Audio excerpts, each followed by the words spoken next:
Bonjour Audrey. Bonjour Stéphane. Bienvenue sur le plateau. Merci. Vous êtes la directrice générale de Coform. C'est ça. Et on vous retrouvera tout à l'heure pour la rubrique Actualité. Pour l'instant, on parle IMO, mais comme c'est le cas d'ailleurs depuis le début de cette émission avec vous, Denis. Et cette première question, pour un notaire, quel est le premier réflexe lorsqu'un ressortissant étranger achète un bien en France? Que faut-il d'abord vérifier?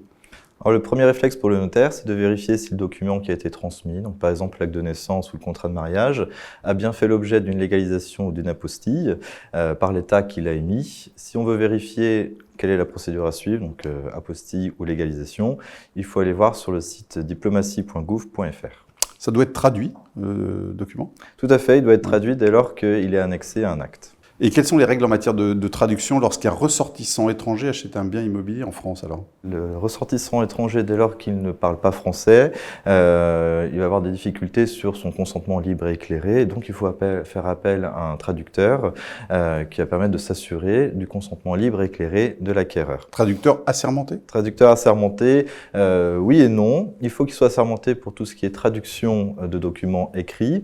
En revanche, pour la traduction au moment de rendez-vous, une traduction orale, il n'y a pas d'obligation légale que le traducteur soit assermenté, mais il est vivement recommandé de faire appel à un traducteur assermenté. Il ne faut pas qu'il y ait de conflit d'intérêt en fait. Pour le traducteur non assermenté, il faut bien vérifier qu'il n'y a pas de conflit d'intérêt. Donc par exemple, l'époux ne peut pas traduire pour son épouse, et il faut vérifier qu'il a bien la qualité pour être témoin instrumentaire.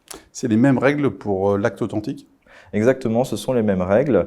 L'interprète doit comparaître à l'acte et le signer et indiquer qu'il a bien traduit fidèlement tous les propos et tous les documents qui ont été transmis. Donc il doit comparaître à l'acte et signer en même temps. Exactement. C'est quoi les risques autrement?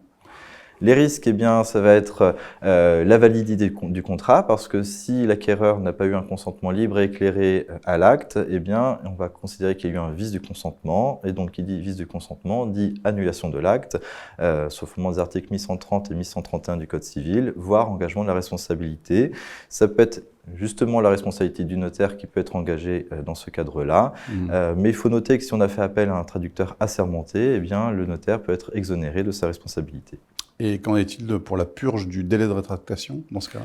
Pour la purge du délai de rétractation, eh bien, le principe est similaire. Il faut traduire à la fois le courrier qui est transmis à l'acquéreur, mais également toutes les pièces qui sont transmises, mais qui sont déjà traduites, puisqu'elles sont l'avant-contrat et les annexes. Donc traduction du courrier et des pièces jointes. Exactement. Des deux. Et c'est quoi là les risques, en l'occurrence, autrement? Eh bien, les risques, c'est le risque classique en matière de purge du droit de rétractation, c'est-à-dire qu'on va considérer qu'il n'y a pas eu de droit de rétractation valable. Et donc, encore une fois, c'est la validité du contrat qui sera en jeu. Merci beaucoup, Denis. C'est très clair.